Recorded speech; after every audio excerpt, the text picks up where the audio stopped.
How did you feel like your teammates kind of responded with you in foul trouble last night? Can you repeat the question? How did you feel like your teammates responded last night with you in foul trouble? They stepped up. Everybody's been just really good, just understanding like when it's their time, they have to produce. Our freshmen did a really good job throughout the game, just playing without any thought about, oh, I'm going to come out if I make a mistake, or oh, this isn't going right for us, so let's try to change it. They just went out there and played. A lot of contributions from our big men. Trent and John really did well when they were in there, just attacking the offensive glass, just getting more opportunities. Just everybody was just doing their job. I didn't see anything. There's a lot of things that we can improve on, but I think we just played one way throughout the game, no matter if we were making shots or missed shots. Has there been an adjustment for you at all, having to carry a little bit more of the load on the offensive end? Because you've been very good at what you've always been very good at, and now you're going maybe have to score a little bit more than I did in the past. Has that changed things for you at all? I talked to Coach for a little bit, and he was just discussing it like throughout practices and stuff. But I've never really been like somebody who needs to score. I've never really been put in that situation before. But I get, like you said, like I can kind of get my baskets however I can. It's my abilities that I have. But just as far as having the ball in my hands, I'd like to consider myself a pretty good playmaker. Sometimes I do throw the ball all over the place, which I shouldn't do. But yeah, just taking on the scoring role is a lot different. But my teammates have really been just talking to me throughout practices, just like telling me, all right, like you're open, like shoot the ball. Like it's kind of annoying now. Like I just try to find somebody, try to go from good shot to great shot. And they're telling me like I have the great shot, so just shoot it. And it goes from always from Lamar to Taylor Nasswell. Like everybody is telling me like you're open. I hear it from everybody, so I might as well just shoot the open ones when I have the opportunity. And coach has been working with me on that and just understanding where I can get my shots off. I know you've practiced with these guys for forever, but between having the sort of meeting to go over everybody's roles and having them agree to, this is what I'm going to be good at, and I'm going to go and do it, and then have freshmen in this equation, and I'll go out there, and it's only been 2 games, and you're not playing Purdue out there, but still to see them execute well, to do their jobs, is there a certain amount of, even if you knew that they were this good, sort of, it's nice to see them do it when it really matters? Yeah, I mean, I feel like the first game we were kind of trying to work out the kinks. We weren't really in our usual rhythm, but we're starting to get there. We had a players meeting, and we just went over everybody's role, what they're supposed to do, and what they're good at, and what we expect from them. It's not really a surprise to see Rod do stuff like this. It's not a surprise to see Miles have a 6-3 game. Like I've seen them do this in high school. And it's just what we expect from them. So, I mean, if they can contribute however they can, we're going to be in a good spot. At the other end of the spectrum on that, it seems like you guys are going to be going 8 and 9 deep for a lot of this season. Mm-hmm. Is it hard to make sure that the guys who aren't going to be coming off the bench stay bought in, in practice and when they are called upon in games? It is always hard, but I feel like the best example you can have is John Harr from last year. He didn't really play that much, but when his number was called, he was ready. He didn't have to get ready because he was already ready. He would stay after late and get extra lifts in and just meet with the coaches and get as much just try to get as much knowledge as he could for when he was in the game. And I feel like if any of the freshmen have any questions, like they could just go to John and just ask him. I already know that he's been doing the same kind of regimen that John was doing when he wasn't playing, and just to see that, it just means we're already starting off on a good note. Who called the players meeting? It's me, Lamar. Coach was like, I feel like we should just start getting some like meetings with the team and just start getting everybody acclimated to what we're going to be doing as the season's approaching, and we called it, we held it. We were talking about John earlier and how he went from almost redshirting last year to, starting through the NIT run and starting this year, and now he's on your leadership council. What can you say about his kind of almost meteoric rise in that sense? John's just always been a hard worker. since the day he got here. You can tell by his body. Like he's always been in the weight room. He's always getting an extra lift. He's always trying to do as much as he can to get better himself. And everybody's noticed that since day one. I had no doubt that John was going to be on the leadership council one day or another. He's just been working, and I feel like he's earned it.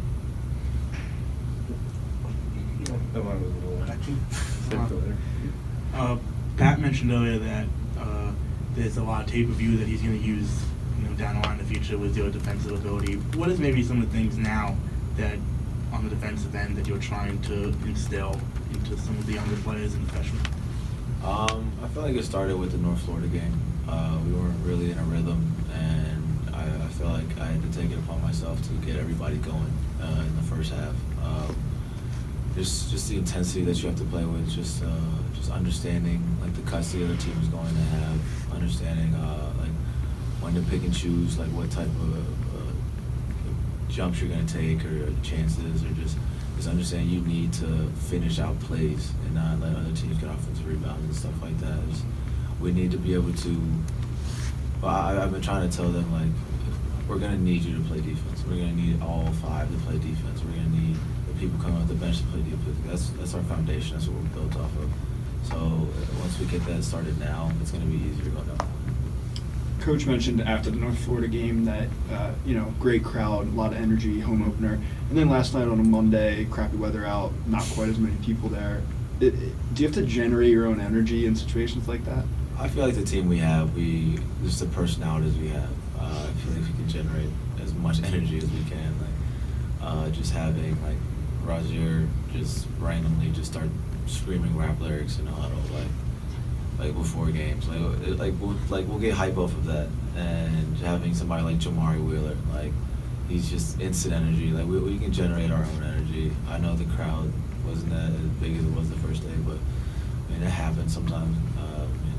I've seen my freshman year, I've seen a lot worse. So I mean, we still came out with a lot of energy. So Going back to last night, obviously it's no fun to be on the bench for the majority of the first half in foul trouble, but in that situation, do you kind of look out on the court and see how the team's doing and go into halftime and kind of share some wisdom and some advice that you noticed from kind of watching most of the first half? yeah, I kind of do that regardless if I'm playing or if I'm in foul trouble. They used to make fun of me last year because every time at halftime I would always come in and be the first one to grab a expo marker and write on the board like what we need to be doing. And they used to say I used to write on the board for no reason. But that's just what I'm doing. I try to stay dialed in. Everything on the court. I'll be the first one yelling. Be the first one up. Out of a timeout. I'll usually have a towel, so I'll usually be waving that. I'm always engaged.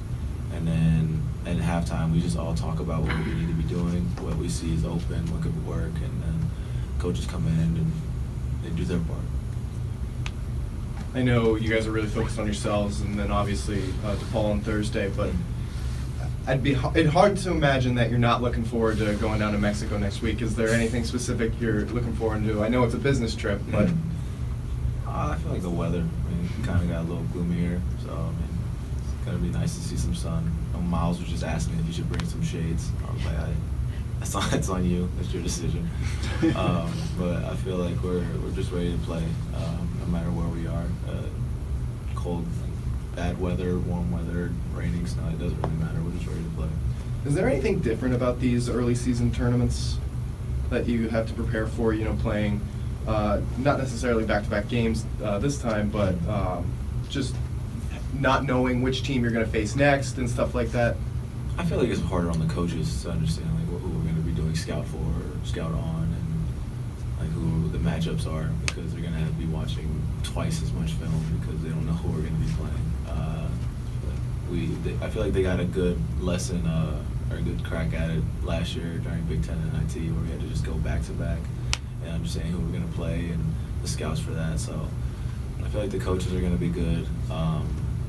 Just the quick turnaround to games has always been a challenge. It's always going to be a challenge. Just going through a 40-minute game and then having to go to sleep and wake up early, eat, get ready, and then go at another game. It's going to be a challenge, but I feel like we have enough veterans to tell our freshmen or teach our freshmen, just bring them along into what we have to do. We've talked a lot about you and some of the other older guys helping out the freshmen in terms of basketball, in terms of being a student athlete. But like you mentioned, Miles will ask you, should I bring shades down to Mexico? How often do you talk with the younger guys just about being a person and, you know, kind of guide them in that way? It's hard. It's hard to like try to decipher like when to talk to somebody about that stuff. But like, I don't know. They call me the old head on the team, so I don't really like it. But I feel like everybody can just come to me and talk to me about whatever. Like I'm always open to talk to whoever about anything. Like I'm not gonna judge you. Like you're my teammate. Like I'm not gonna look at you any differently because of something's going on with you in your personal life or family, anything. Like I'm just here. Like like I don't really mind talking to people. I know Mike submitted for an evaluation. I'm assuming Lamar did. Did you do anything this offseason to kind of get a grasp on where you stand in terms of the NBA? And in general, what do you think you have to work on just to get from where you are to where you feel like you need to be in that department? I did do the evaluation. I just had to work on my body. I've been trying to get it, just trying to be as strong as possible, just keep the muscle on. I know when the season starts coming along, we all kind of lose weight, or we all kind of lose the muscle, but I was really trying to work on it over the summer. Work on my decision making, my playmaking, just consistency from three. Those are the biggest things that I got. And then another one was, I don't remember what the other one was, but I got some pretty positive feedback on it. I can only imagine what Lamar's and Mike's was. So I feel like I'm doing a pretty good job, but I'm more focused on what we have to do. We got the Paul coming up, and after that, like you said, we're going to Mexico, so just focus on that right now. 2 or 3 years ago, or maybe even last year, is last night a game that you think you might have lost as a team? I mean, you never really know. I mean, I feel like we always used to compete. My freshman year, we played as hard as we could for the whole time. I don't really think that things would have gone any differently. I mean, Jacksonville State's a really good team. They're very, very physical, very tough.